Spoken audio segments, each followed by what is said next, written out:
It is a June 25th, 2024. Call to order, please. Chairperson Mike Seville. Here. Vice Chair Bill Donnell. Here. Alderwoman Wani Garza. Here. Alderman John Lash. Present. Alderman Ted Masiacos. Present. 5 present. Okay, the first item on the agenda is approval of the minutes, 24-0463. Approval of the minutes from the PHS&T committee meeting held on June 11th, 2024. So moved. Second. Been moved by Alderwoman Garza, second by Alderman Donnell. Any corrections, additions, or deletions? All in favor, say aye. Aye. Opposed, motion carried, 5-0. Do we have any members of the public wishing to speak? No, we do not. Okay, we'll go on to the agenda then. The first item is 24-0474, a resolution requesting approval to accept the proposal from TDA Consulting to create the 2025 to 2029 consolidated plan and to update the neighborhood revitalization strategy area plan in the amount of $62,115. Chris, welcome. Good afternoon. Good afternoon. So today we are seeking approval for proposal 24-071 to TDA Consulting in the amount of $62,000 and some change to assist in the creation of the 2025 to 2029 consolidated plan. Additionally, we're looking to evaluate our neighborhood revitalization strategy area as necessary. So this is a HUD requirement. Every 5 years we must go through the consolidated planning process to look at roughly $10 million over the next 5 years, depending on how Congress adds additional dollars to some of the grants that we receive. We put out a request for proposal back in early May. We sent it to 100 firms or so, and we received 2 submissions. Of those 2 submissions, we looked at experience, approach, personnel, price, and quality, and we found that TDA Consulting was the highest average score of 89 over McKenna and was also the lowest price. So for the consolidated plan, this is going to consist of some major stakeholder engagement and additional consultation, a needs assessment, market analysis, strategic plan, as well as the drafting of our 2025 action plan. So this is typically what we would bring to our full city council towards the end of January or early February for our recommendations for each year. For the neighborhood revitalization strategy area, this was created back in 1999, reevaluated in 2011, and then reevaluated again in 2019. So we'll be taking a look at how the census tracts may have changed over the last 5 years to see if, one, we can still have a neighborhood revitalization strategy area, and 2, if the boundaries need to be adjusted. What that will do for us is it gives us flexibility in the programming of some of the activities that take place. And I think the more important side is for developers who are coming in who can leverage this NRSA to get additional plans, showing that the city is committing to specific areas for development. So think of the Lincoln and Todd project or the Aurora Arts Center. They both leveraged our NRSA. Both of those developments were located within the boundaries. So with that, TDA Consulting has plenty of experience. They've done these plans all across the country. They are a current HUD consultant and know the ins and outs of the process. So with that, we'd be working with them pretty significantly. The plan is going to be somewhere around 200 pages or so there is quite a bit of work to do this summer, and we'd be looking to take this for approval once again right around that end of January, early February timeframe. So with that, I'm happy to answer any questions. Okay, any questions of Chris? Alderman Donnell? Thank you, Chairman. Chris, will this plan tell us, or can you tell us now, what our drop in population how will affect our grants that we would get through this program? So we did have a call with our HUD reps a couple of weeks ago, and they hold how formula allocations are created pretty tightly. Population is one of the many inputs that goes into the blender. I think why our numbers have been dropping for 2 reasons. One, congressional appropriations have dropped a little bit. That's why our Home Investment Partnerships grant is down. And then 2, if you are a county that exceeds 200,000 or a municipality that exceeds 50,000, you then become eligible for your own pot. So the pie continues to be sliced more as populations continue to rise. So that's potentially why our CDBG allocation has dropped from about 1.5 back in 2019 to only about 1.2. On the home investment partnership side, we peaked at around $750,000, and this year it was slightly only $500,000. But that was mostly due to the drop in the congressional appropriations process.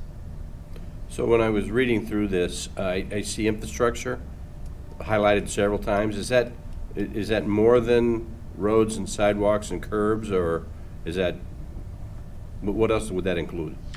So we could do, street resurfacing. We can do new streets. If so, think of the new habitat development. We could do the streets. We could do the curbs. The sewers. We could do parks. We could potentially even do parkway trees. For the most part, infrastructure is pretty flexible. It just needs to be in one of those low mod census tracts. So anything that's over 51%.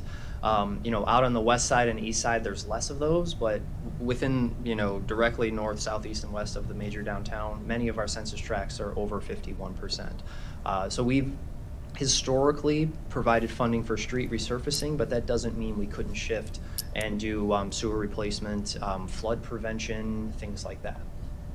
Thank you. Alderwoman Garza? Yeah, I have a question. In this rehabilitation of neighborhood, they not include the owners, they want to convert the apartments like in the past? When they had 3 apartments, so they can convert to 2, or if they have 4, they can convert to 3. So it's not included in this package? So we have typically not invested through our CDBG and home dollars for something like that. One thing we need to be careful of is if we are potentially eliminating housing that could be considered affordable, we would then have to replace that if we're investing federal dollars into that. So we typically have Because not. I remember it was with HUD in 1990 when we started, and HUD helping to do that. And they helping a lot in the neighborhood area. Convert apartments with 3 apartments, 4 apartments, and we have so much problems with the parking and the street, so they helping a lot. And I remember in the time they provide $25,000 for each apartment when they convert. So they do, if they have 3, so they put it only 2 apartments, or if they have 4, they convert to 3, and they provide $25,000 for each one. So it's not included in this, is what you say? So that's something that I'll have to go back and take a look at to see where the source of that funding came from. It's called a 1-for-1 replacement. So if we are going from 3 down to 2, and we would look at the market conditions, there's a possibility we would then have to use other funds to then create that unit somewhere else in the city. So I know we haven't been doing that since at least I've been here, but I can go and do a little research and follow up after the meeting if Okay. you'd like. Thank you. The program that Alderwoman Garza is speaking about is the density reduction program that we've had since like 1991. And we stopped doing those types of density reduction programs during the Great Recession because of funding. And most of the money, if I remember correctly, was coming from the gaming revenue. Oh, gaming, okay. And so since the gaming revenue allocation has fallen precipitously over the years, there wasn't money left to be able to do those types of programs. So. And typically with our HUD dollars, we're looking to expand and not so much contract. But I understand in the right circumstances, it might be best for the neighborhood. Yes. But Alderman Garza is right. It's a very worthwhile program that we used to have for the older neighborhoods to help with owner occupancy and stability and really changing around a given block one home at a time. So the program resulted in the results of the 1957 upzoning, which the city just arbitrarily said, okay, your zoning classification is now a multifamily where it was single family. So then we had people converting their homes, going down to City Hall, taking out a permit, and making a 2, 3, 4, and 5 unit out of what was originally built as single family. And because of the increased density and the demand for services, school districts and the like, it was felt that we should start reducing that decision that was made with the density reduction program in 1991, 1992. So that gives you a little bit of history of where that came from. Alderman Lesh. Thank you, Mr. Chairman. So, in addition on infrastructure, what about lead pipes or water? Could this be used for that? Water mains, old depleted water mains? So we could do that if it's on the public right-of-way. For some reason, HUD has a carve-out if it's on the private area where, the pipe extends into the private area. We couldn't go in and replace the owner portion. So some clarification came out about 2 years ago because we did have a very small lead pipe replacement program where we focused on households that had children under 6. But HUD has recently come out and clarified that, once you get into that private property, we need to focus more on the home itself for any types of repairs. Okay, and my other question was about the NRSA area, I think is wards 1, 2, 3, 4, 6. Do you work with the alder people in that area to determine how they might want to see that money used, and will it be per population per ward? Or how do you go about calculating that? So we haven't done anything per ward. This summer, when we're doing our stakeholder engagement, we'll be extending an invitation to all of our aldermen to discuss things that are going on in their ward.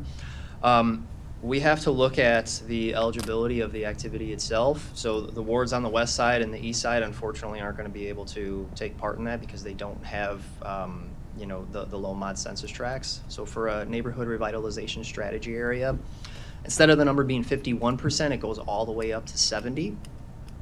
So we're going to be taking a look at that. And then secondly, for street resurfacing, we've tried to spread out the dollars as much as we can to maximize the number of streets in each ward, and we work with engineering yearly on that. If there is a specific project within your ward, we'd be happy to take a look at that. And then depending on that activity, follow up with the division who would be responsible for that. So I think of maybe a dilapidated park. We could partner potentially with the Fox Valley Park District, or if it's city-owned, we would work with Gio and his team. Or if it's, let's say, some sidewalks that are in need of replacement, we'd work with Ken's team to see if we can be a part of that repair, or if it's in maybe their 5 to 10 year plan as well.